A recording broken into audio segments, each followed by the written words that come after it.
year. On that very same building and just down the hall, there exists a completely different world as far as radio stations go. WMMS, one of Cleveland's progressive rock stations. Starting at the corner of 9th and Euclid downtown, and he says to me, "This is Cleveland. This is my city." Get down, damn it!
At night out underneath a billion stars and sang, we'll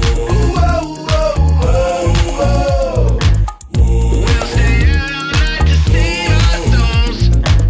We burn the candle at both ends, avoiding tragedy. But if you never light the witch, you'll never even see. We're back. We are. Right here. Right here. Right. You've been looking everywhere for us. We've been right here the whole time. Another episode of Stairway to Cleveland. Finally. That's Keith. That's Scott. And we've got a very special guest tonight. And a relative. He's relatively a special guest. He is one of the bass giants. Well, I'd like to say something really quick, that I am sitting in a room with 3 of my favorite bass players. That's pretty cool. There's somebody else in here. Oh, yeah. I just threw you in. Yeah, about to say. It's Rick and Craig that are 2 of my favorites. And Ed can't be here, so Ed's the other one. But yeah, we love Ed. He's awesome. How's Ed? Ed's good. Good. Well, let's talk about Ed. Hey. Anyway. So let's welcome our good friend Craig Martini Hello. to the show. Thanks for having me, Scott. All right, man. And Keith, I appreciate you. Man, I love you. Yeah. I love you too, cuz. They are cousins, That's in case right. anybody was wondering. We're not kissing cousins. Nope. But the night's still young. Yeah. Don't get any ideas. Anyway, so Craig, thanks for being with us. Thank you for having us at your beautiful house. Well, thanks for coming over and inviting me on your show. Oh, dude. I really appreciate it. You were one of the first guys we talked about when we started this nonsense. How kind of you. Absolutely. I mean, your record speaks for itself. I mean, Thank you are probably my favorite bass player. Wow, that the whole, really? Oh, absolutely. You're amazing, That's dude. very kind of you, course. man. I had no idea. Oh, of course. Thank you so man. much. Oh, I mean, you've done it all. I mean, let's run down your little resume. He said the same thing to me last time. So. I'm going to take it this week, though. Yeah, this week it's your I got amps. Oh, really? I have basses. I have an upright, but yeah. Anyway. Wait a minute, he owes me money. I do. Well, I can't help with that. Let's run down your resume a little bit, Craig. Sure. Obviously, you played in a lot of local bands, including, we'll name some of them. Well, That's your my first band that I was really in was Unified Culture. Okay. Oh, such a great band. That, and then that turned into, like, we did a whole bunch of other stuff off of that. But I also was in the Zooters. Ah, I've heard of them. Yeah. So I had some great company in the local band scene, growing up and learning from these guys and stuff. So, Mike and CJ taught me a lot when it comes to songwriting and singing and like how it all matters. Right, how the package is put together and stuff like that. So those guys were really instrumental in my younger years here. And then the Unified Culture Band was, it was really great for me because I could just stretch out and do whatever. In the pop world was like really sort of confining with the bass, as you know. You play the bass line and you support the song, and it's great. It's what it's for. But if you like have these chops, you're like this kid trying to like get your chops out, and every time you try to play the chops on pop song, everyone's like, what are you playing? Yeah. Dude. and then you learn, and you don't do that anymore. But then you like still have to want to do it. And so Unified Culture, I met Jason Popson, and he was into this, whole idea of like mixing up genres of music.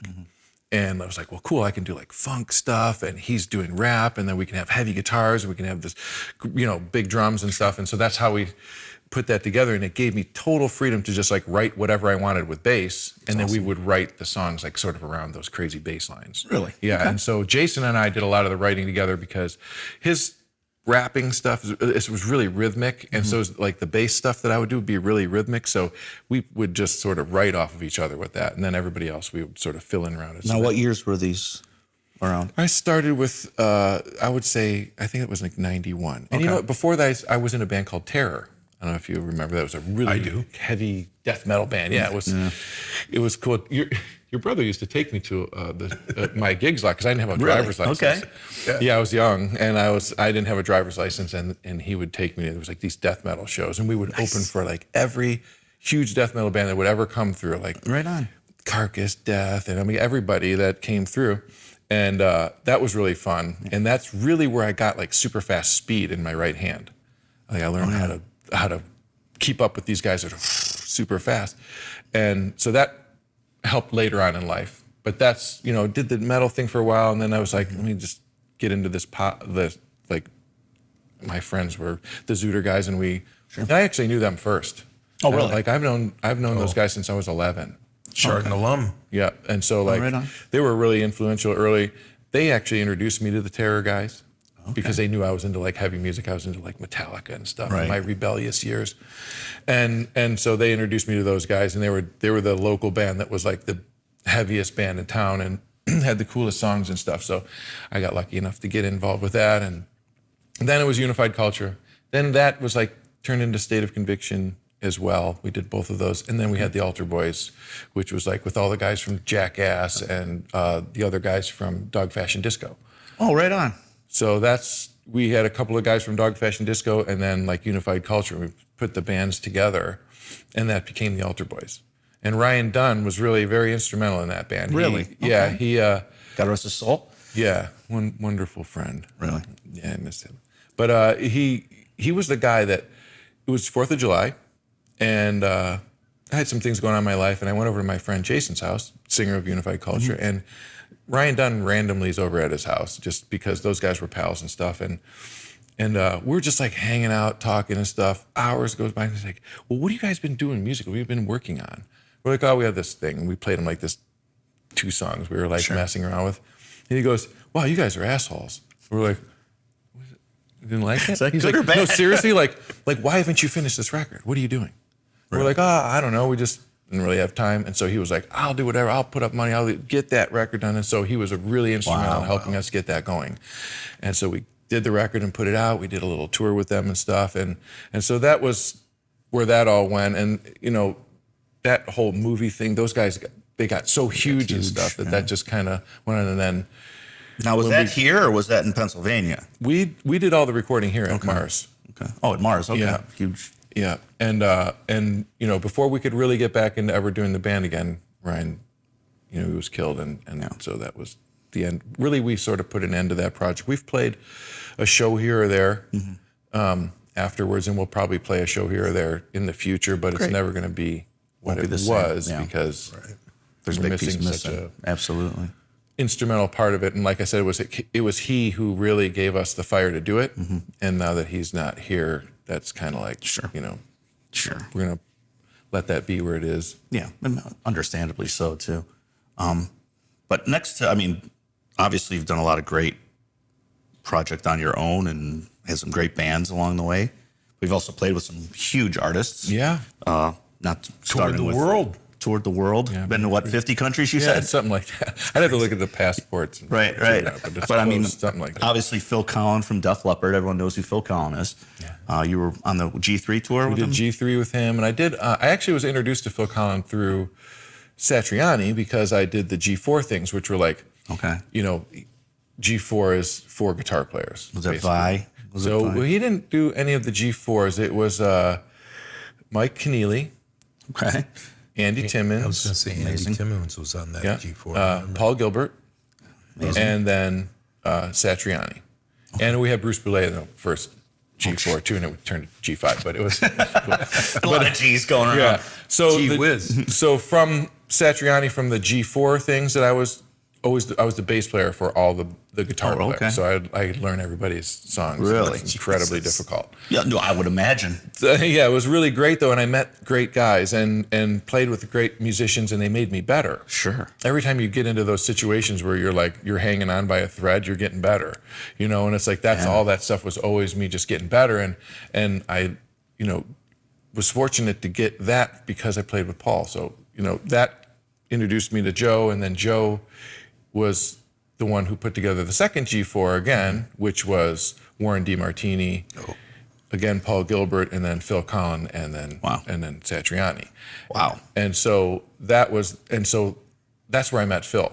And so I played bass for Phil on the second G4, and we got along super good. Like right away, it was like we hit it off. It was fun. We had a lot of funny conversations. We knew a lot of people previous, and we our musicality thing like gelled easily. Okay. Like, a lot of the way that Phil plays, he's pretty aggressive with his playing. He plays He's with very underrated as a guitarist. Yeah, he's great. Metal guitar pick, uses like huge strings on his guitar. He's almost like, he's very aggressive with the way he plays. And I'm kind of the same. I use, steel strings, and I'm kind of attack. And I like that sound. And so when we play together, it's kind of like, it's got a little bit of a teeth to it. Yeah, And absolutely. so we noticed right away that this is cool. And so G4 went great, and we stayed in touch. And then the G3 came up, and Robert DeLeo, who was the bass player that he normally was taking out with the Delta Deep band, he was going to bring him up, but he couldn't make it. And so, he was like, "Hey man, Robert can't go. Can you do it?" And I'm like, "Oh, absolutely. Twist My little arm, schedule huh? will be wide open." So yeah, that's how that ended up happening. And ever since then, we just really hit it off and played. We did a lot of different recording and stuff together, and bunches of shows. And then while we were out on G3, he talked me into like doing my own thing.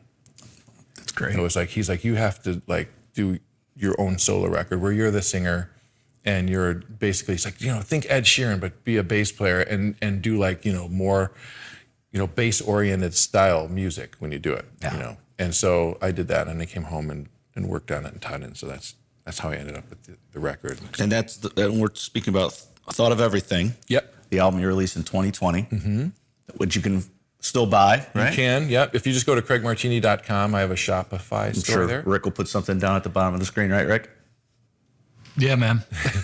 Yeah. So there's a CD there, and right now I don't know how many I have left. I maybe have like about 40 of them left. So I have to print some more. So if we sell all 40 of them, that would be awesome, and that'll give me a chance to print some more. But until I do that, I won't really be able to afford it. And you're very present on social media. You put up a lot of great clips of just you doing the looping stuff, and some of it knocks my dick off. So Yeah, it really does, because that whole looping thing scares me. Well, it's And not to be it feared. looks like you have to be really good with your feet, and everybody knows how good my feet are. So that'd be dead. it'd be a lot of stooping for me instead of looping. But yeah, I mean, Well, you really. switch your guitar sounds with your feet. I don't have many sounds. Well, I have one. If you saw my pedal board, you'd say, I'll tell you "What's what. he doing?" The thing about the looping thing is that it's not that difficult once I've written the song and made it. Yeah. The difficult thing is trying to figure out how to write a song with 3 parts, basically, because you've got a looper that's got 3 parts in it. I have 2 of those loopers now, it's difficult to take them into the second looper. It's making me dizzy, but go ahead. But you have to build each part, and so you have to write the song so that like the music part can stay similar, but the vocal lines have to be able to be changeable, so that if you listen to pop music generally, it's like a chord progression, and like the easiest songs that you play in your bands, they're like this one chord progression, and what happens is the vocals do a lot of changing. Sure. And so that was what I had to figure out how to do, was figure out how to write songs with just a bass. First of all, it's got to, sonically, it can't sound like boom, boom. It's got to have like something that sounds like music. And then change like basically the arrangement of the song with vocals and with subtle music changes with the loopers, and like, you know, it sounds like it's full, and then all of a sudden I shut off one looper, and now I'm just got one bass line and the drum line, and I'm singing to that, and then all of a sudden that sounds like a different part. Yeah. But it's literally the same chord progression. Yeah. And then you just go and then you add the other parts, and it comes on, and then you have another loop for another part. You're confusing Keith. Yeah, my head hurts. I'm sorry. I'm gonna have to And get then more if- beer for this. And you just have to be crafty with that stuff, and that was really what took me the most time. Sure. I was gonna say that was something you actually had to learn how to do. Yeah. Yeah, I And- always had a looper and like played like grooves and like Right. stuff like that. But Your like I early didn't stuff, think I like remember some of that. how to write a song Yeah. and to do it with just one instrument so that you could not have to rely on anything but yourself when you go out there and just set That's it up, plug it 100% in. you. And and so the cool thing about it is once I got the record done and everything was cool, I was booked to do the greatest tour ever. I was supposed to open for ZZ Top and Def Leppard on their 2020 Vision Arena tour. Stop it. Yeah, and so I was, you know, the Def Leppard tour was the stadium tour, and then after the stadium tour was the like, you know, there's like an arena tour where the dates where they couldn't get to the cities, and so that was booked, and it was ZZ Top and Def Leppard, and I was actually going to be the opener, and yeah, it was like really you and your exciting. looper? Just me and my looper. Wow. Yeah, and it was really cool, and so I had to get the record out, and I would get the shirts ready and everything like that, and then COVID happened, and it canceled everything. Ugh. And you know, now Dusty's gone. Yeah. They're still doing it though. I know they still are, but I don't know at what capacity the tours are going right now. Well, So now I the don't know. stadium tour's just maybe starting now. That's on. I'm pretty sure. Yeah. Yeah, I'm pretty sure that's on. But that was a big disappointment because everything was kind of really I in can motion. imagine. Can And so imagine. once that stopped, it's like, you know, normally you put a record out and there's a cycle of how you can get out and tour and get into different cities and get into different markets and everything like that. But if you're not able to get out and tour, you can do some live streams. Right. But the problem with a live stream is that once you do your show, you've done your show. Right. And so how many times can you then perform that show on a live stream without going, okay, I've seen this dude do this live stream like 35 times now. I'm really bored of it. But if you're on tour, you can do it 50 times in the got a new different audience cities. every night. And that's why that all works. And it's like, so this day and age, it's like hard to figure out how to still like be doing something that someone wants to see that they haven't seen you do 50 times. Sure. Because I'm not really able to reach a ton of people. I have to reach the audience that I have. And these are my close people that like what I'm doing and stuff like that. So when I put stuff out, I try to keep in mind that they're really the audience that I'm trying to please because they're who's paying attention. Sure. And as far as like with social media, with TikTok and the way that the algorithms work, it's very difficult to get to a new audience when you're doing your own new thing. Right. If you go on TikTok and you use the trending sound and you do the trending thing, you'll get a lot of people will see it. Sure. But if you go on there with your song and your idea and your stuff, it you'll doesn't see. really get put to very many people. Right. Like I've got like 190 TikTok videos that I've made, and I have like 68 followers. Really? Mm-hmm. Well, you know what? 69 after tonight. Thank you. 70. All right, there. I'm you not go. even on TikTok. Well, you'll find a way. But Well, hey, don't worry, because you know what? You're on Stairway to Cleveland tonight. so right, and I That's think right. that is going to make. it's gonna There's put you three over the more. edge. Yep, I'm right. That's not optimistic. But you know, it's that whole thing with self-promotion Yeah. is really tricky because if you I feel like I feel self-conscious. Like I don't want to keep spamming my friends who Right, already like me. You know, like I'm not trying to annoy everyone. Yeah. But at the same time, you want to promote your stuff and try to gain a new audience. And so it's a fine line to dance. I know. And so like I try to like, okay, if I'm going to put something up, at least make it be something newer than, or at least something, if it's a song I've already been working on, at least it's a new video or some new explanation of how like I'm doing that song or something like that. So I'm at the moment writing a whole bunch of new stuff to do another record. And I'm getting ready. I have to have surgery again on April 6th. But then after that, it's going to take me probably 6 or 8 weeks to recover to where I can start doing stuff again. But I want to book my solo thing as much as I can. And, you know, I'll open for people. I don't care. I'm not Just want to get it out there. You just want to start playing and get used to being back and out on stage. Sure, it's been a minute. Yes, it's been a super minute, and especially it's been a long time since I've been able to actually do my own stuff. Like I've played some cover gigs here and there, and that's you got easy glistening once in a while. and that's awesome. But the thing is it's not that much pressure. Right. You know, it's like I could sit there and I can play these songs that are already written, and I have somebody else singing the main stuff, and it's like it's not really up to me. Right. But when I go out there with my loopers and I'm by myself, it's up to me. It's 100% up to me. Yeah. And But so you like that, though, I love right? it. It's great, but it'll make your palms sweat before you go out there because it's you make a mistake in your loop and you've destroyed something. And so now you've got it's like the escape artist. Yeah. That's practice. You have to practice the escape artist because there will never be a chance that you won't make a mistake. Sure. There will be in a 30-minute set where you're like doing just looping and stuff like that, you're going to screw something up for sure. And so you have to be an escape artist. Yeah, you can't blame it on the drummer. You have to figure ways out. But yourself. Right. The blame shifter pedal. That's right. Turn around and give the drummer a dirty look. Like, what the hell did you do? Look at the outlet. Totally screwed me up.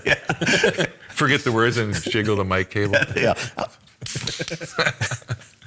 But so that's the thing, and unless I can get out there and do it like on a regular basis, it starts to elude me. Sure. And so that's one of the things that I want to concentrate on this year, and just sort of get back my strength of what I'm doing.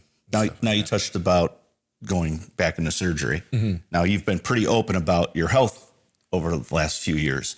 And what is it that you have, intestinal malrotation? Yeah, I was born with intestinal malrotation, and I've had a bunch of surgeries to correct that. And in between that, like the last surgery that I had, which was a really major surgery, like about a 9-hour mess, I had actually had a hernia surgery like 2 years prior to that.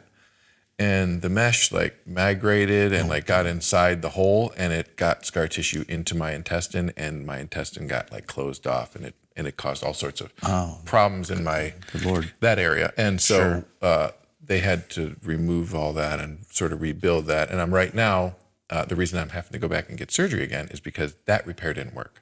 Oh, really? So that hernia section is like really bad, and so then I have another one in the main incision that I've had opened 4 times already. But at this point, it's hard to get it to close together because it's been taken apart so much. And so the bottom of it's kind of blown apart, and I've got like my intestines are pushing out. So I've got a couple spots where that's happening.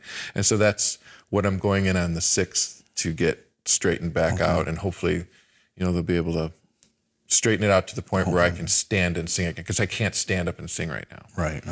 I'm wearing a belt right now, and I've got 2 like belts on to hold this sort of in so that I can actually, because if I talk without it and I put any push behind it, I'm really uncomfortable. Yeah. So that's what I have to get fixed right now, because I can't, in good conscience, call myself a sub for anybody's band who might need me, or say, hey, I can take your gigs. I can't really do that. I have to get this fixed. And so I don't want to go back into surgery. Nobody it's wants the to. last thing I want to do. Right. But it's like, I figured it would be, because I went to the doctor today, and he's like, we'll go in there and do this and that. So I talked to the coordinator, and he said it'll probably be about 4 weeks. And I was like, okay. So I'm thinking at the end of April.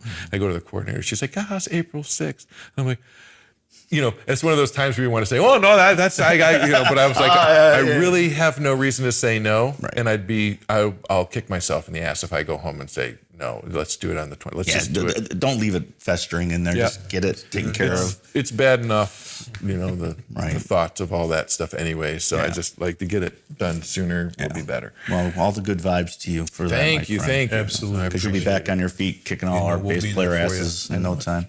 Well, I'm going to try. You will succeed, my friend. Yes. And everyone in Cleveland loves you, so. Oh, that's nice. I appreciate it. I love Cleveland. I'm so happy to be here. Yeah.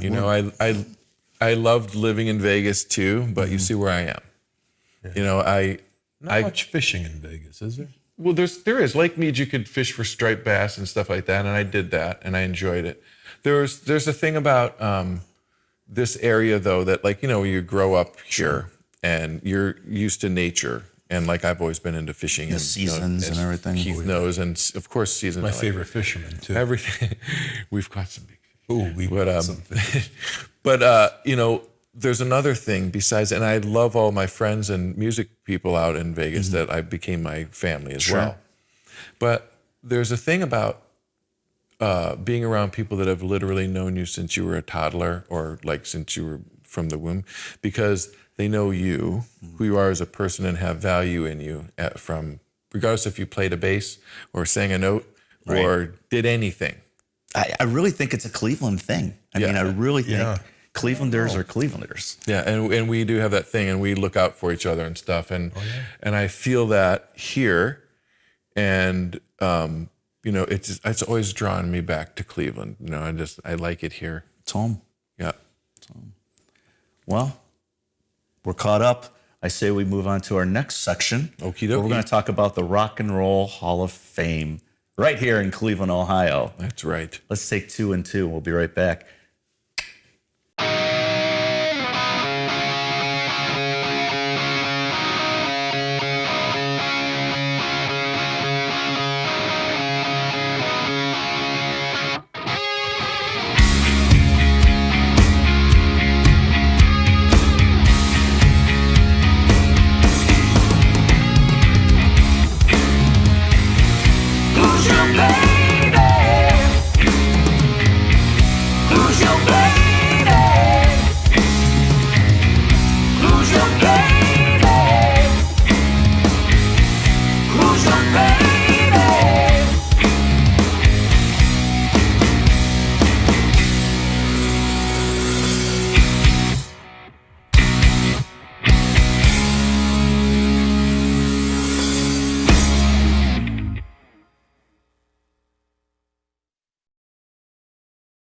All right.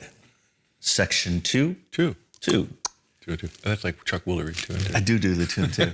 By the way, this episode of Stairway to Cleveland is sponsored by the Cleveland Musicians Fundraiser.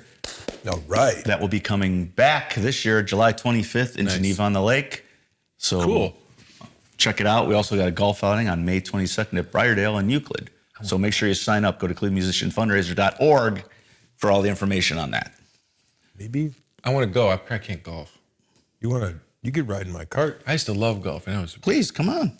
Come on, you can I go. could be like the guy in the cart going, yeah, just That's all we need. Yeah, use he's the a heckler. 5-iron. But I'm only 100 yards away. Use the 5-iron. So basically what we do is on the big show, hopefully in July, you'll be ready to play again. So we I can get plan on back. it. Yeah, I would love to. So we get 50 of Cleveland's best musicians to play Kiss songs. And me. Please.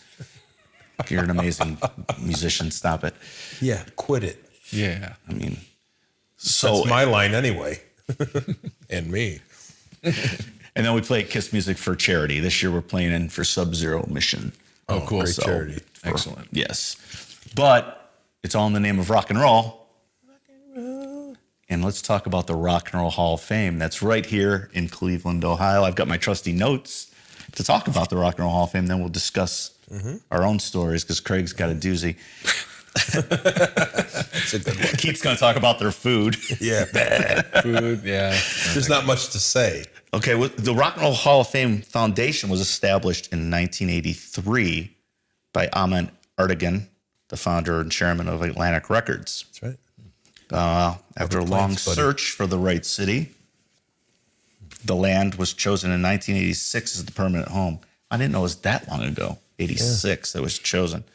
The museum was open on September 1st, 1995. I was actually there that opening weekend. It was a madhouse. Oh, I bet. I That's actually- cool, though. Cool. Yeah, Like it was thing to great. Be a part of. Yeah, I got a membership. It was like $25 for a membership for a year. Here's a little factoid.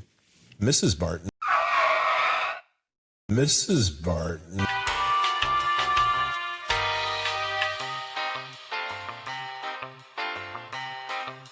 Mrs. Barton, my beautiful wife Tracy, right out of college, was selling memberships to the Rock and Roll Hall of Fame Really? at a kiosk in the newly remodeled Tower City. Wow, that's cool. Yeah, that was her job. Wow. Wow. Kidding.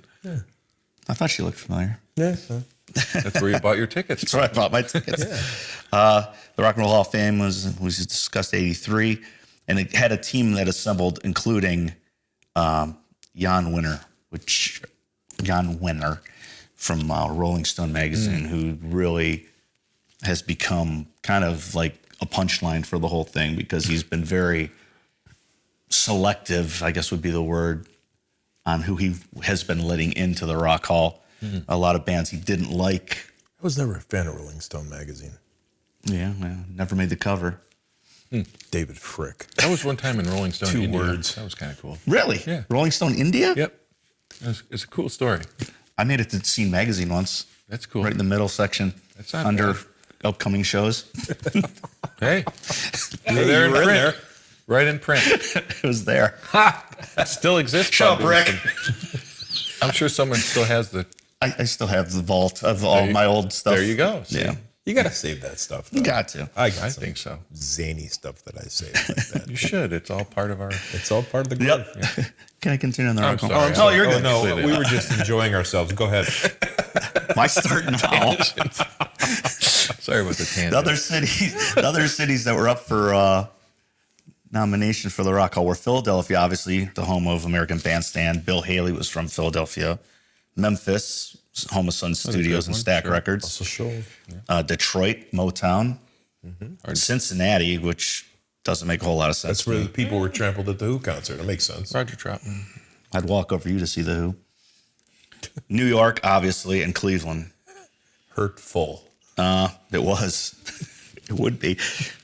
Cleveland lobbied for the museum, and Cleveland pledged $65 million in public money to fund the construction of the site. Wow, that means that people were really into rock and roll in this city Oh, because absolutely. they were willing to be great city. okay with that sort It's of. the greatest rock and roll city in the world. It really is. I mean, you can't tell now because it's such a different era.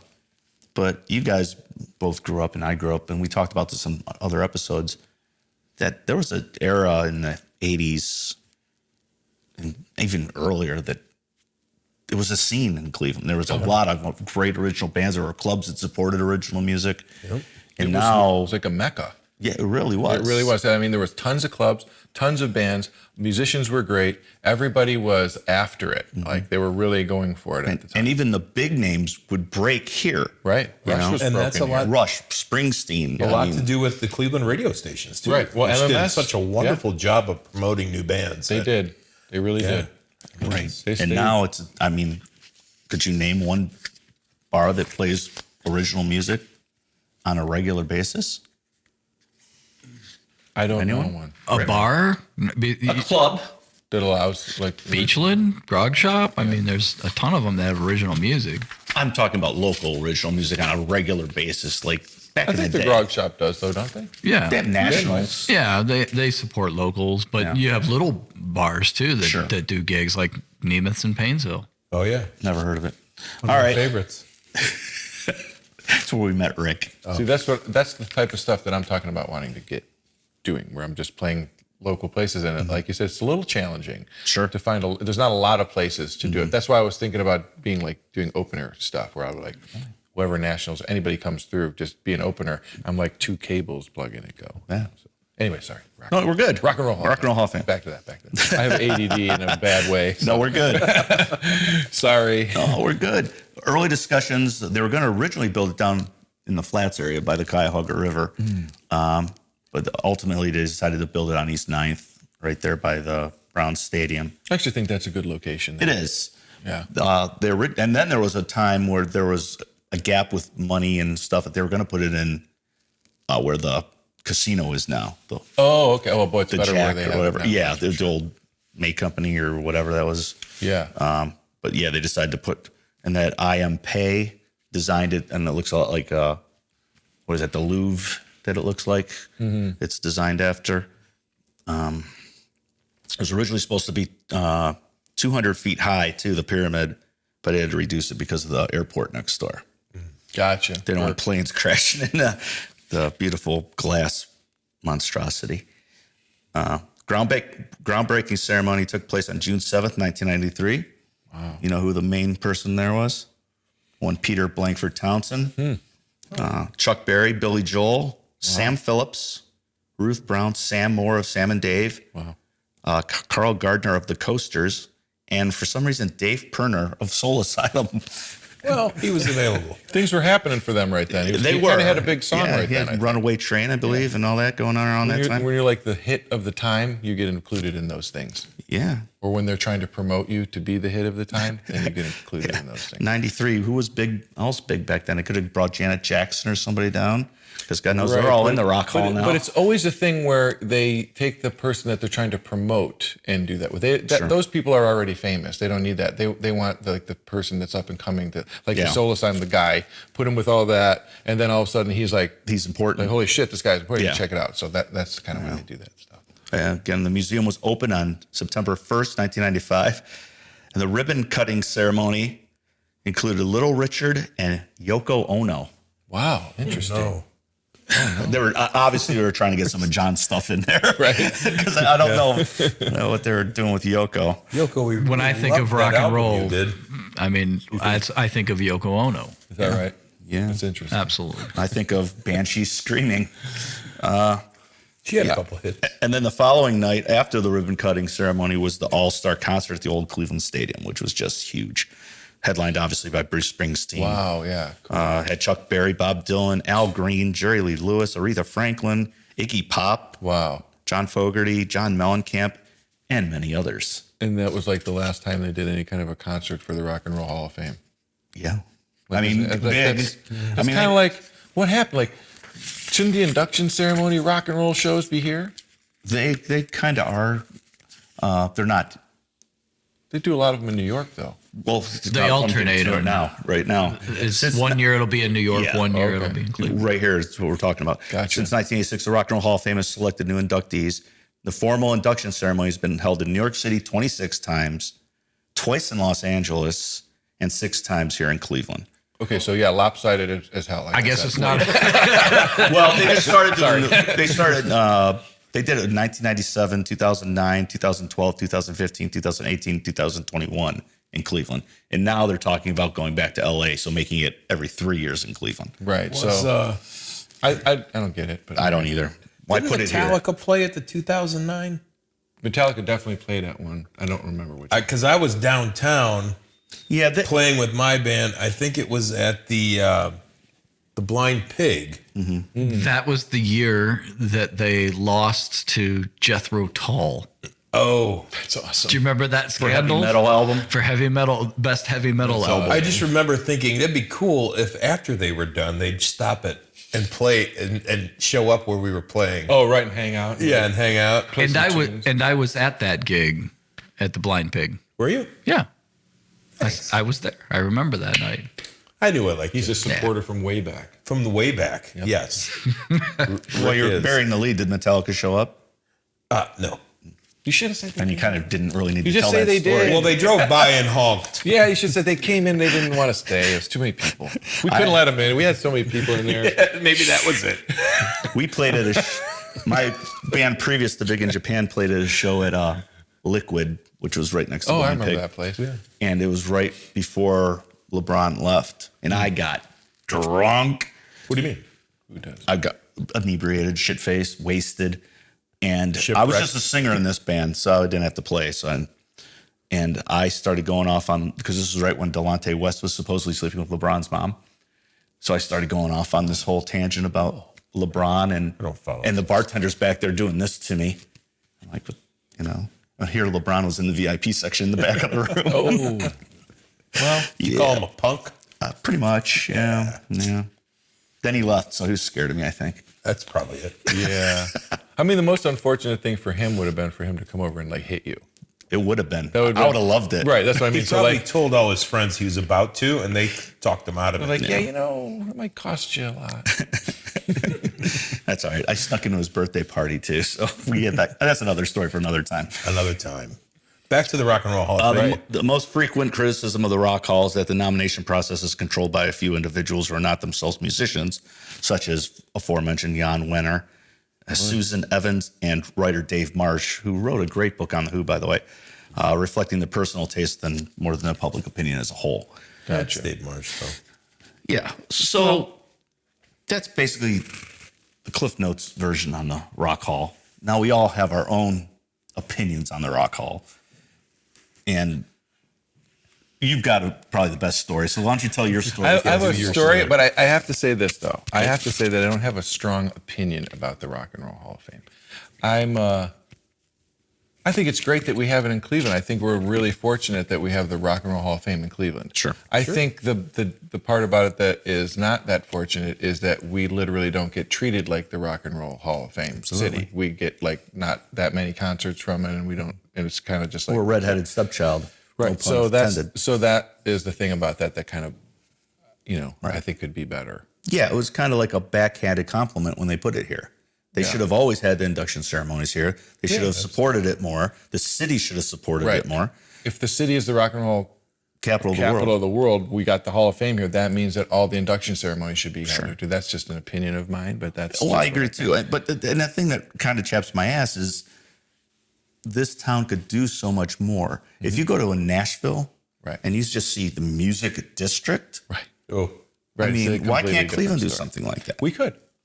We really could. We should because we have a big tourist area on the lake, and there's no follow up on it. Well, it's there's I think it's like funds and things are allocated into places that aren't music, and like unfortunately, as much as we love music and we're musicians and stuff, and we think that what we do is very important, it's become less important in the world overall. Music is still important, but it's not the same importance as when we were growing up in the 80s. It was like anybody who played a guitar or anything was cool. It was like, wow, it was like this magic thing.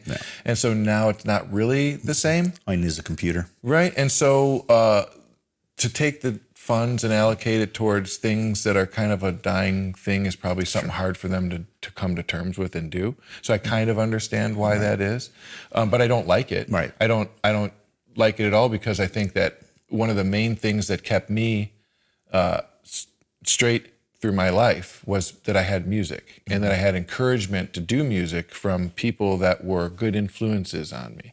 And so I feel like with what we do, with the fact that we have the Rock and Roll Hall of Fame here, we could take that and turn it into a place where people could go for a positive, experience where they could then become maybe a singer, a guitar player, or in anything that they could go, hey, this is something that I could really get into. And then, as a musician, once you get focused on it, a lot of the other stuff that was like crap in your life is you throw it to the wayside because you start to get really interested in music and learning all those different stuff. And you realize that sort of is a detriment to your learning and where you're going with it. And it's positive. And so that's where I think that it could be a really good thing that we could have tax dollars go towards this music idea that you're talking about, because it take a generation that doesn't have that same thing, where their music that's for the generation of the younger people is like a computer. And when a younger person sees someone pick up an instrument and play it really well, they're very inspired by that usually. They're like, it's magic. They're not used to seeing it. Right. We grew up seeing it. And so I think that introducing that back to people is a great thing. And that would be something that I could think that maybe we could get behind, where they could allocate dollars to do that. And that would be a reason to do it. It'd be great. So anyway, my crazy story about the Rock and Roll Hall of Fame is pretty funny. So I put a single out called Whoa, as you know, and we wanted to do a video for it, my brother Steve and I. And so I thought, well, it would be cool to go down to Cleveland because I'm just my hometown. I want like my first video. I want to put like all the landmarks in it. I want to get like the stadium, the Brown Stadium. I want to get the Indian Guardians. Stadium. I'm sorry, the Guardians. I don't keep up on sport. They changed their name, sorry. But anyways, that stadium and then the Rock and Roll Hall of Fame we wanted to go to, and like just like the lakefront, and just get some footage from all the cool Cleveland stuff so that anybody who watched the video would instantly go, hey, I know that place, and you can relate to it. And so we went everywhere in the city. We had bicycles, and we did these different films, went to different places, and wanted to go to the Rock and Roll Hall of Fame because they had that, Long Live Rock sign across the front. And I've seen tons of people like standing on it and getting cool pictures. Everyone takes pictures on it. Selfies. And I'm like, oh, that'll be a cool thing. I'll go up there with my bass and we'll just like do like a few seconds of the tune, and then that'll be part of the video. All right, cool. So we get there, and Steve like gets his camera set up, and And we're like waiting because there was like a whole bunch of people there. It was like one of the first warmer days in the year, and it was everybody's on the sign taking pictures and stuff. And so we waited and waited and waited. Probably waited like 20 minutes. And I wanted to make sure I wasn't going to get up there and hog the thing and wreck it for everybody because they were like having a good time. So everybody gets, and I'm like, okay, everybody's gone. I'm like, cool, I'm going to jump up there. So I jump up there. I am not on top of that sign for like 3 seconds. Here comes a guy talking about, and he goes up to my brother. He's like, and I see him, and he's talking to him, and I'm like, I'm kind of cold, and I'm like standing up in there. I'm like, what the hell's going on? And he's like, Steve's like, just wait. And I'm like, just wait for what? I'm like, everybody else was up here taking pictures and doing whatever the heck they wanted, and I'm up here with a bass, and I figure the Rock and Roll Hall of Fame's behind me. This would be cool. Like, they would think it would be cool that someone was on there with an instrument up there playing. But this dude's like, no, you can't do it. Then he's calling his head of security and this and that.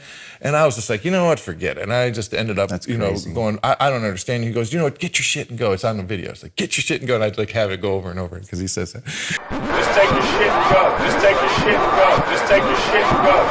Tells me So to check out that video. Yeah. Maybe we can put a little clip of it in, Rick. What do you think? It'll be playing while he's talking. So, so I walk away from the whole situation, and I'm like, man, that sucks. And I'm like, so I called the head of security, and I talked to him about it. And I was like, the thing is, man, is that like I could be mad at that security guard, but he was literally doing what you told him to do. So you're in charge of security there. Why would you tell your security guard to tell me to get off of a sign that everybody on earth comes here and takes a picture of? Because you had a professional looking camera. That's what he told me. And I go, because I had a professional looking camera. Well, I'm like, people do music videos and stuff there all the time. Right, but people do literal music videos with iPhones. Oh, absolutely. And so how are you determining That's okay, though. what the camera that is being used for this particular, I'm like, That looks expensive. Shut him down. Yeah, I go, this makes no sense. And who are you affiliated with and this and that? I'm like, I'm affiliated with no one.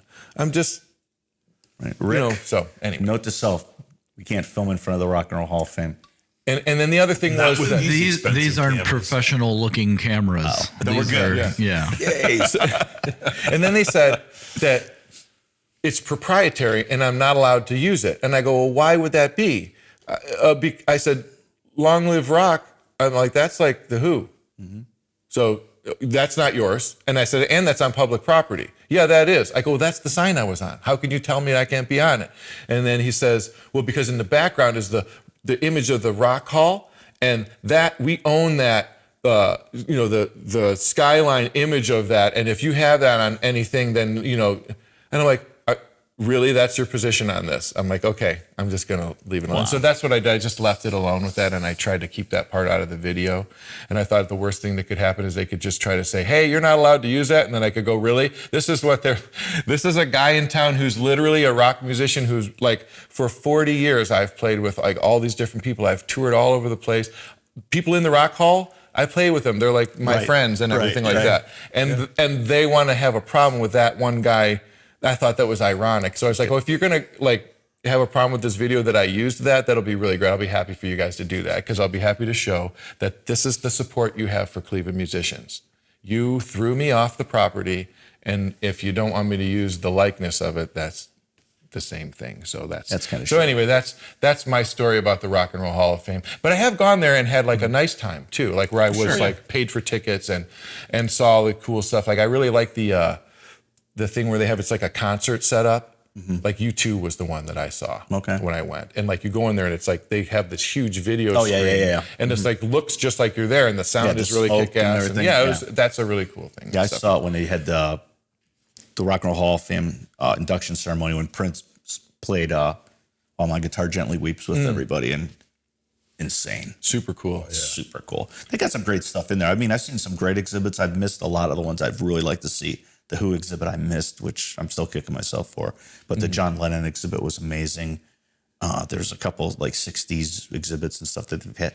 And they do a good job there. I mean, I think I agree. For the limited space that they have, I think they get a lot of stuff in there. I agree. And I'm not a one of the purist of the genre people that get all upset about different people getting in the Rock and Roll Hall of Fame because it's not rock and roll particularly. Right.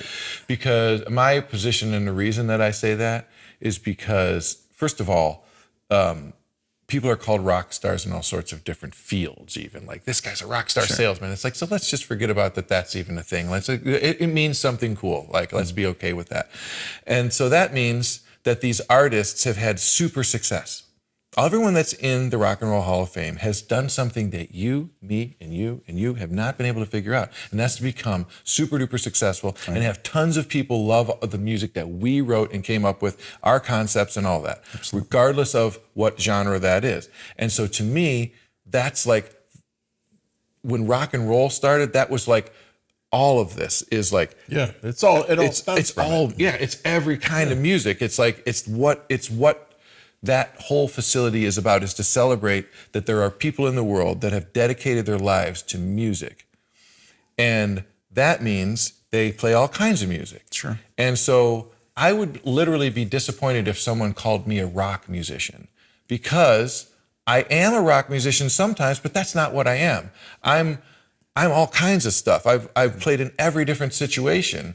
And I think that in and of itself, for me, makes me feel like every single genre of music has its place in popular music. And each genre has its niche of popularities. And like, some of these genres are small, but there's certain people in them that were super instrumental and like and so they end up in the Rock and Roll Hall of Fame. And sometimes people go, well, that's not a rock. It's like, but that person did like amazing things in music, which you're in. You may not agree with the whatever, but you realize how difficult what this person did and what they did, and they were true to themselves, and that meant they put something out that they were ready to get ridiculed over.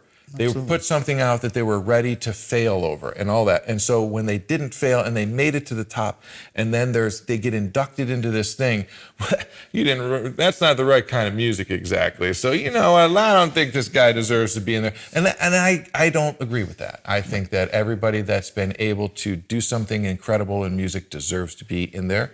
And do it for a long time. I think it's a 20-year thing. You have to be your first relevant out 25 years prior. It's an amazing thing to be able to accomplish. You have a lot of help from the industry to continue on, but you don't get in there by accident. Right. It takes an incredible thing to happen. You have to have something really special. You have to have a great song, a great story. Everything about what you're doing has to catch a lot of people's attention. And then they got to hold that attention. And so how do you do it? It's like, to try to, like, we were talking about self-promoting and stuff. It's like impossible to do this. You have to have a team of people that can keep this moving for you. That way you can just go, I'm going to write the music. And when do I have to play the show? Okay, I got to play the show. And then I'm going to continue doing that. And then there's these other people that do this left brain stuff. You know what I mean? Where it's like getting all the numbers right, getting you in the right things and putting you in the right positions and doing all that stuff. Those people are more important than anyone realizes. Oh, yeah. And the people that are in the Rock and Roll Hall of Fame have teams of those people around them that made all of that stuff happen for them, that helped, not made it happen, but gave them the opportunities for them to then seize and do great things with. Right. And so that's where, like, all the stuff with the inductions and who should be in and who shouldn't, I only say the people that didn't get in yet probably should still get in. Like, absolutely. I don't think that there's anyone that's been inducted that I go, no, take them out. Like, that doesn't, I'm not saying that that's not how some people feel, and that's fine. Well, no, I'll be the first to admit there's been a few that in there that I've been like, how are they in there before? And I think that's the biggest beef I would probably have. And, I think it's like, you've got musicians that have been relevant and selling albums for 35 years. And then you get these kids that are just now, and I say kids, but they're my age, but you say that, they've just hit their 20 or 25. Mm-hmm. How could you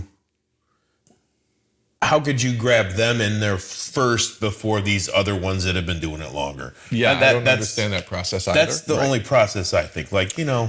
I don't understand that process either, but at the same time to say, even though it's sooner than they maybe should have, did they still not deserve to be in there? No, but let them wait another 10 years before.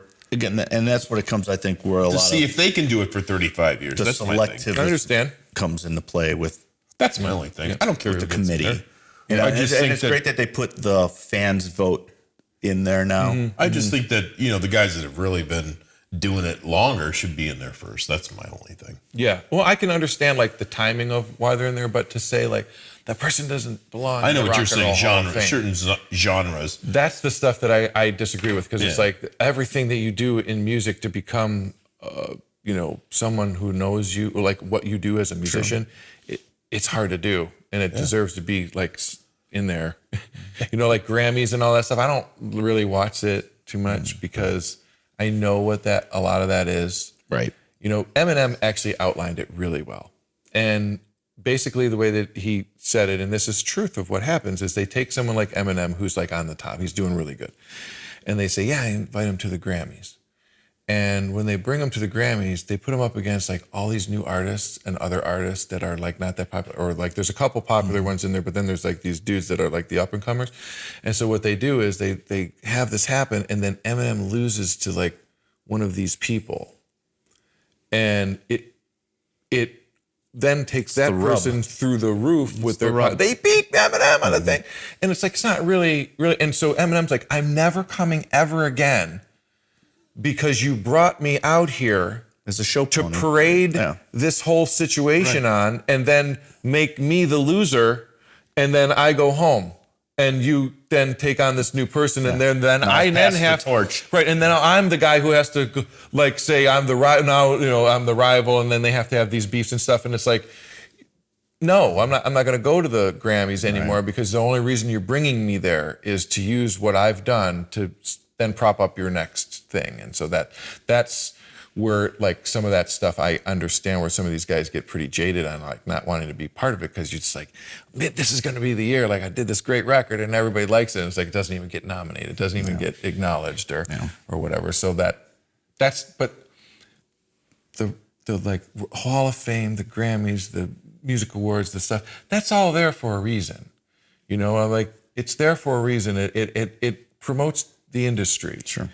And if you don't have a night that says, hey, these are the people that you've been watching all year and we're going to celebrate them, then it's like you're missing on something, and so like the last couple of years of having them, where it was like the COVID quarantine or whatever, they're like did these weird live stream Grammys, so like I couldn't even watch that either. And it's like a little tough to watch. So I don't know, the award ceremonies, I mean, I've had my opinions about them in the past, about the Grammys, like this, like I can't, but I understand why it exists, because it's an industry thing. It's like they spent the year doing it. Sure. It's time. We haven't even discussed it yet. No. We're battling. It's going to be cool. Metallica. We'll be back with the battle.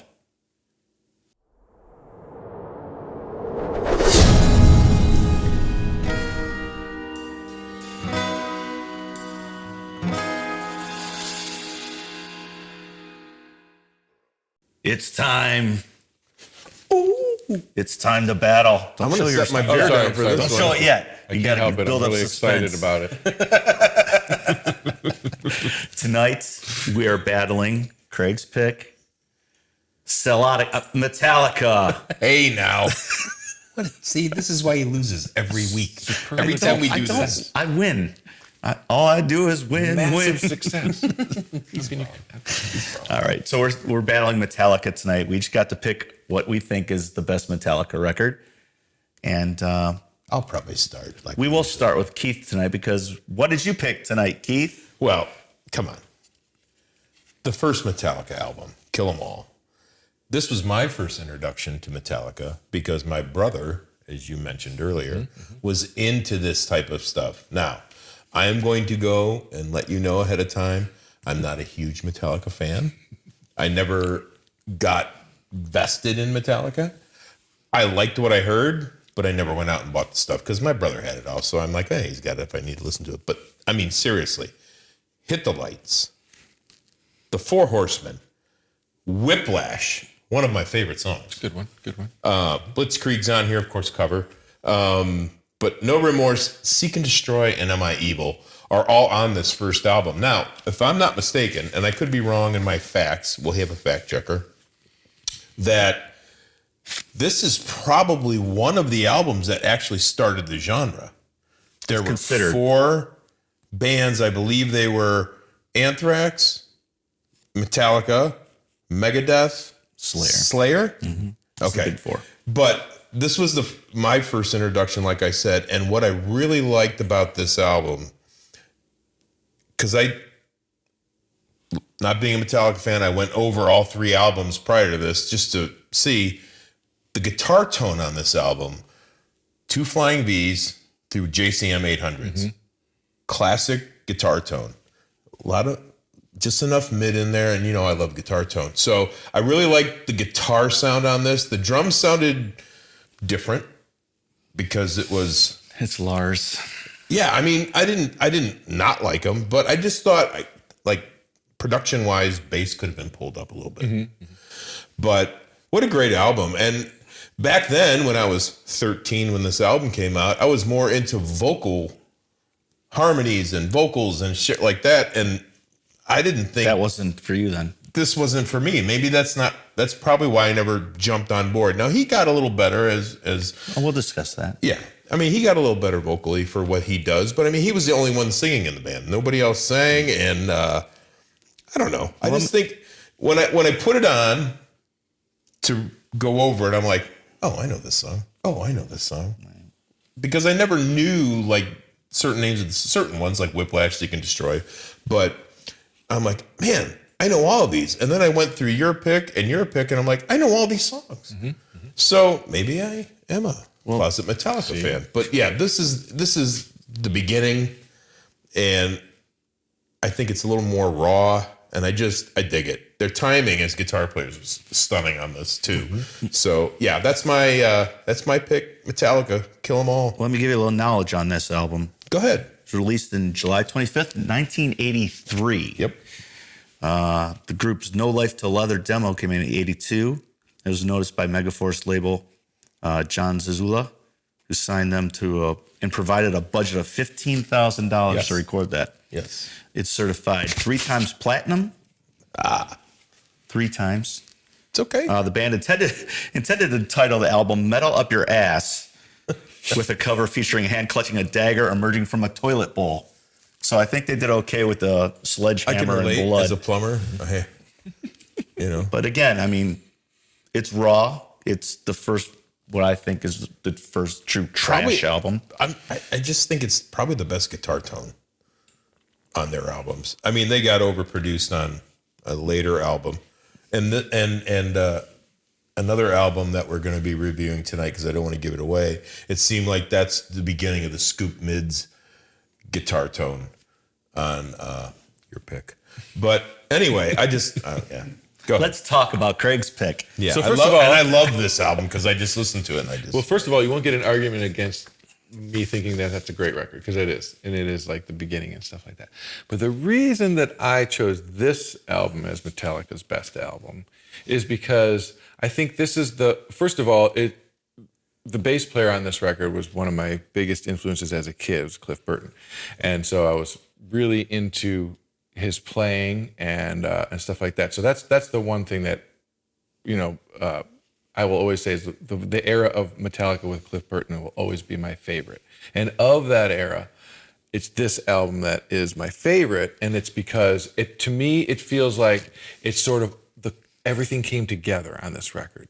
Like this is a great record, and Ride the Lightning's got cool stuff on it, and there's some really cool songs on it. But this one is like, it's like their pop record, in my opinion. Like it's like every song on this, like, okay, the song Master of Puppets what a great, one of the greatest riffs of all time. What a great riff, and what a great, like, the lyrics in this song. When you read through that, it's amazing. It's like, it means a lot. When you go, wow, I know exactly what this dude's talking about, and I've watched this. Mm-hmm. You know what I mean? And it's like, so that's that. And then like a song like Sanitarium, it's a ballad. And here, this is like metal thrash. And these guys do this ballad song about literally going insane. Sure. And it's like, he's talking about it in a way that it's like, it's not like, oh, this person went crazy. It's like, no, I'm literally like having this thing going wrong in me. And it's like, you're listening to a metal guy they're not really known for their emotional outbursts, talking about like this thing that's going on, and like that to me was is a big one. Disposable Heroes. Oh, what a great song. You know, we're in the midst of like a lot of crisis and stuff going on all around the world, and it's like that. Listen to the lyrics in that song. You know, it's like he's talking about this same sort of thing, and then really my favorite song on this record. It doesn't even have vocals on it. It's an instrumental. It's Orion. And you were speaking of lack of harmony, lack of melody, and this sort of stuff. And on this song, even though there's no vocals on it, this entire song turns into nothing but melodic, you know, everything's put together and stacked in a way. And it was Cliff Burton who was the one who masterminded this song. And as I read in the book about Cliff Burton that I was so fortunate to be included in. It's called To Live Is to Die. And it's the story of Cliff Burton. And it talks about, it talks about his whole life and what he was trained in. And he was really into classical music and piano and stuff when his parents put him through, you know, to learn this stuff. And so when he became this guy in this metal band, it's like he was able to bring this whole different side of music in. And that's where this album really, to me, shines. That is where that made its appearance in Metallica, is where he was really able to get his, you know, musical background where it started to stick on this stuff. Yeah. And so that is where it's, to me, sets it apart from all the other albums in any direction, because number one, it's Cliff Burton, who was one of my biggest heroes, and number two, it's when he finally got his real brain, his mind, his thinking of his musicality came through on this record the most. And just imagine where he could have gone. Right. And exactly. And so, you know, and Metallica went on to do great things. And I like the two bass players that came subsequently after, because I think they're both great. Jason Newsted had his thing, and I like Robert. I think they're great. But I was introduced to Metallica because of Cliff Burton, because of the bass solo song, you know, Anesthesia Pulling Teeth. And it was like, check this out. This is a metal band, and there's a dude playing like a bass solo in it, and it sounds like this guitar, because it's like distorted, it's crazy. Distorted to hell. And I was like blown away by that. I was as blown away by that as when I heard Larry Graham the first time play slap bass. I was blown away by that. It changed my life as a bass player.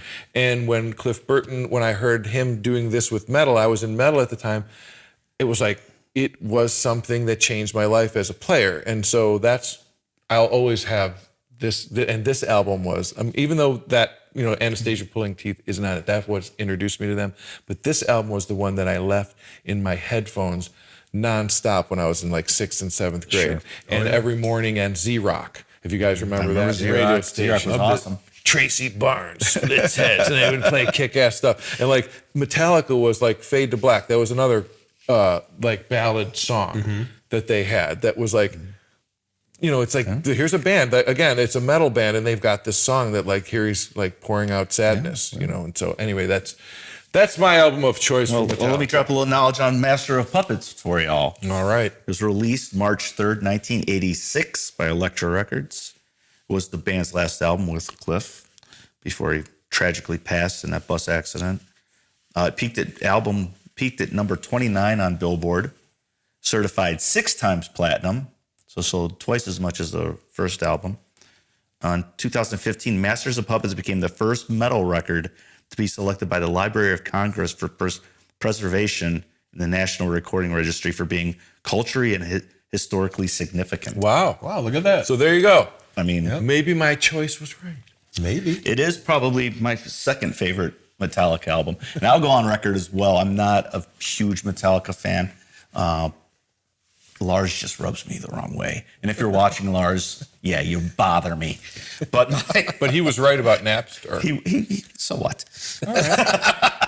I don't know. That streaming only ruined music. But anyway, he was right. Anyway, my pick was, of course, the Metallica album that everybody knows. Yeah, here we go. Metallica, self-titled, also known as the Black Album. Here you are again. I like it. Safe pick. Good. Produced by Bob Rock, who the boys in the band didn't really care for. But he played bass on some of this stuff. A lot of it. Yeah. This is, which is amazing, because this came after And Justice for All, where there was no bass. Or they just decided to screw over their new bass player and take him out of the mix. But when this came out, I mean, it was hit after hit. It was hit after hit. Some people say it's overproduced, but I think this is where their next step was at the time. I mean, you got a little bit better guitar tone out of that one. Yeah. Go ahead. Well, I think it's a different band. Like, it's kind of like when Van Halen had a different singer.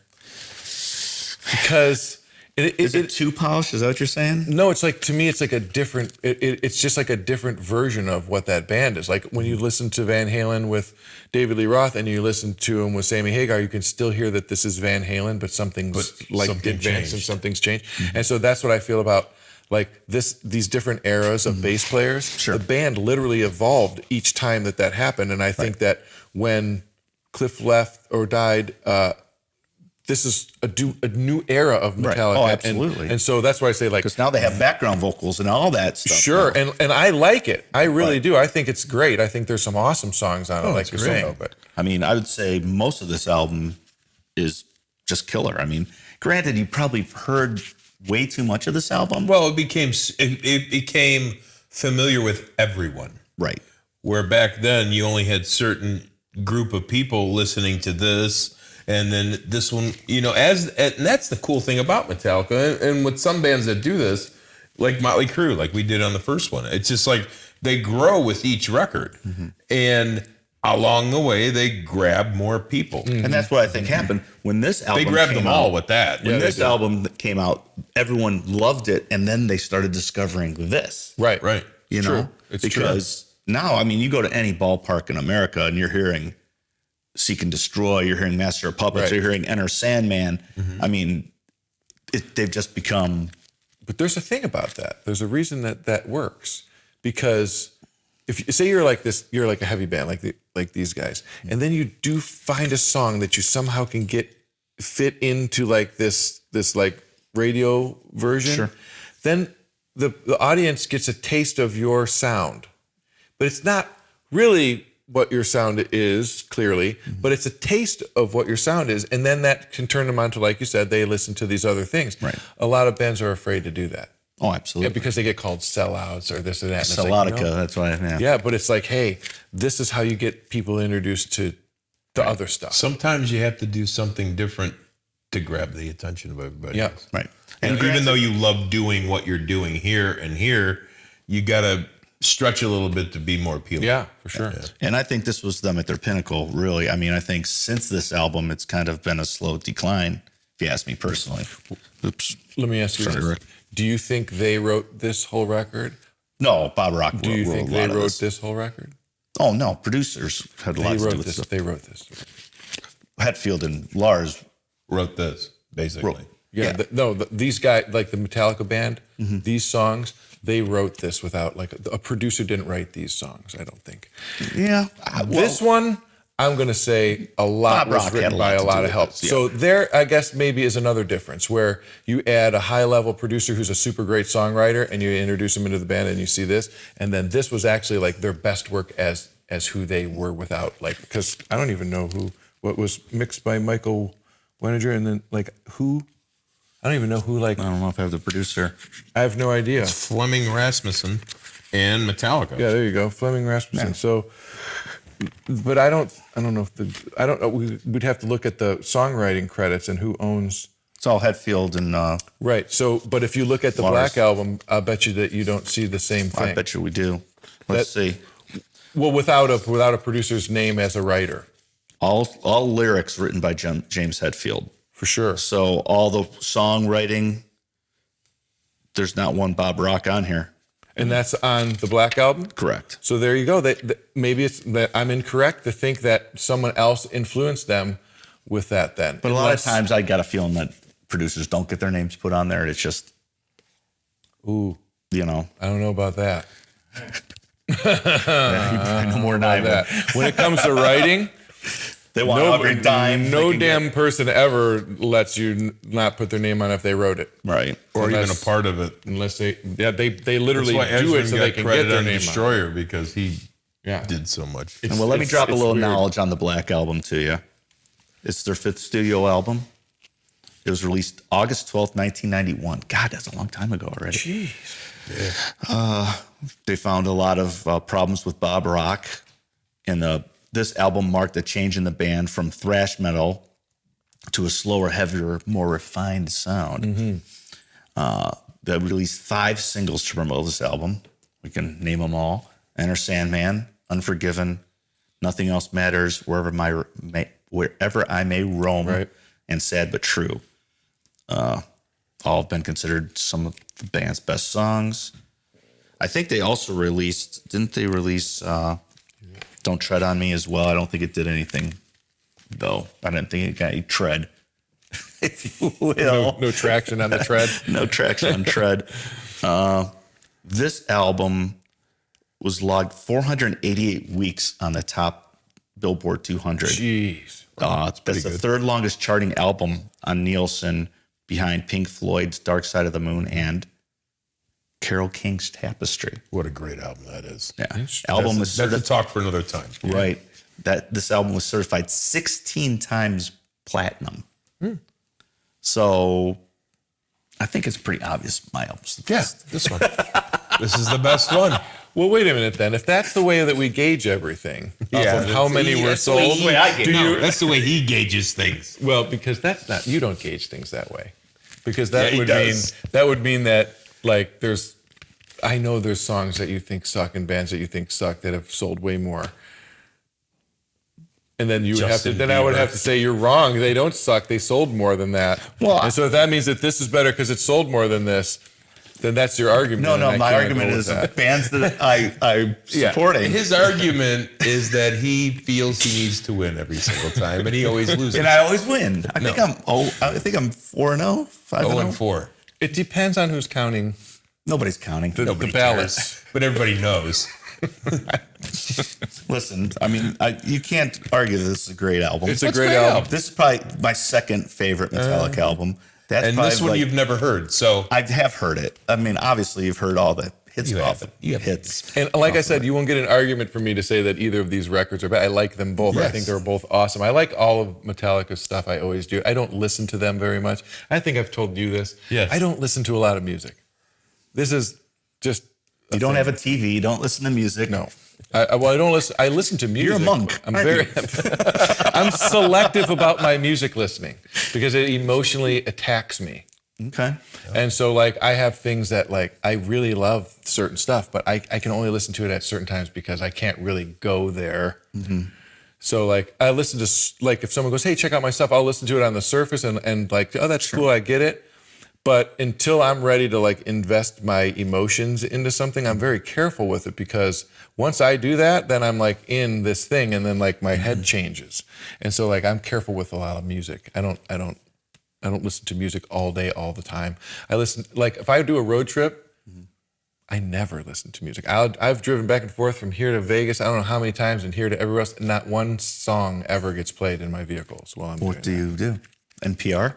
No, I don't listen to anything really. And if I do listen to something, it'll be like an audio book where it's like some story about something that takes like 6 CDs to get through. And it's like, you know, it's just something that keeps War and me going. Peace, now on audiobook. Yeah, usually more like the Celestian Prophecies or like like The Alchemist. Did you ever read that book? Okay, these are great, like philosophical, enlightening things that will make you think. Yeah, I have no interest in that. that's obvious. Good. So don't do it. It's bad. You don't want to live in there. Yeah. But I listen to music for at other times. You know what I mean? Like to me, music on a car ride is distracting as hell. Really? Yeah, because I start going, and I start doing this, and I start like thinking, why did I play that? And I write down that, and I'm driving a vehicle, and it's like, no, this is not the time for this. So I just don't really listen to music then. And I have like really big time favorite artists who I really like who they are, but I can't name that many songs from these people. But it's because I love what they do, and I love how their songs are and what they do.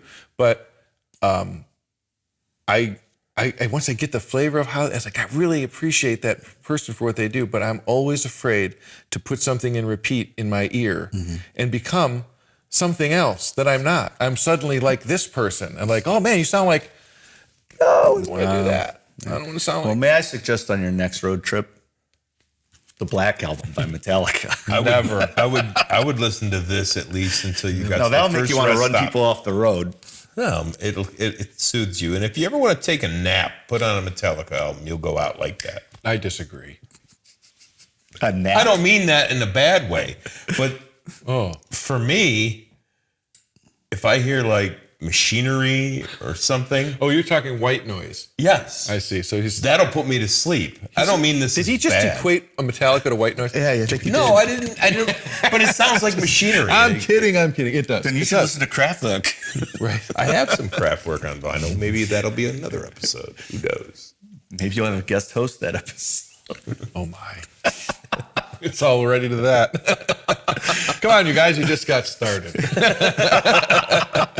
Keith likes to get mad during these episodes. I don't get mad, Scott. Oh. You yell. I don't yell. Oh. But we have fun, don't we, kids? Boy, we sure do, don't we? I've had fun. Thanks, I man. thought this was a good time. What do you got coming up next to surgery? You got anything else coming up in the near future?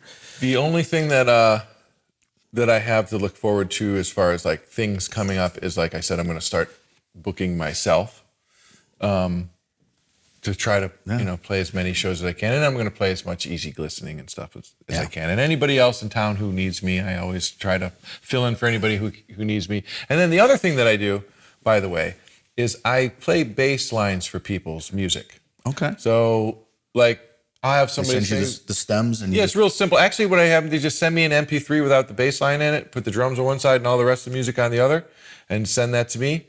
And then I put it in my Pro Tools and I play a bass line to it. And then I send the wave back through a transfer situation, and they just drop the wave into their song and they have me on bass.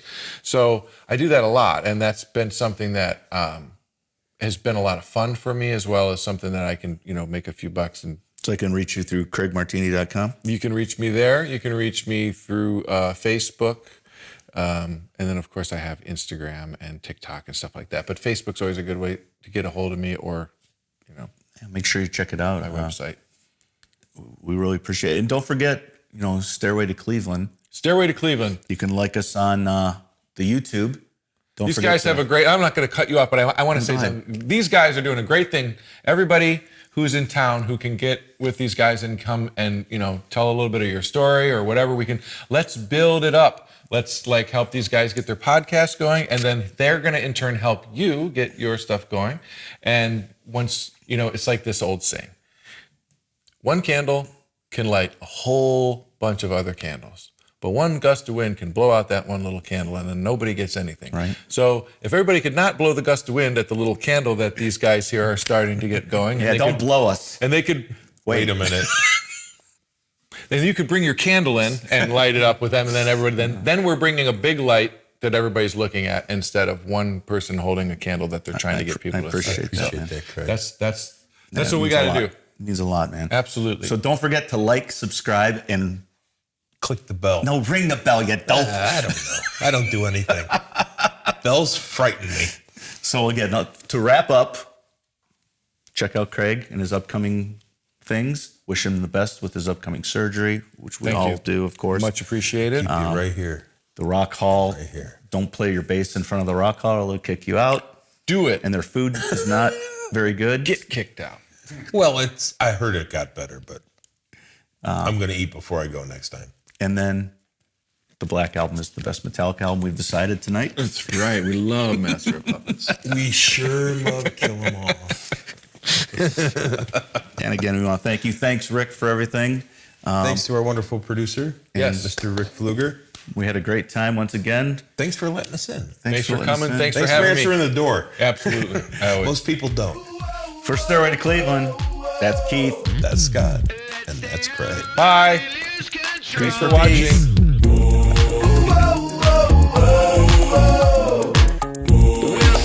Hey, if you like this video, don't forget to like, subscribe, share it with your friends. And don't forget to follow us on YouTube, Facebook, Instagram, and Twitter. Show us your tweets. Snuck out the window, down the chimney, across the yards. That's where we're meeting Gwendolyn. night out underneath a billion stars and sang.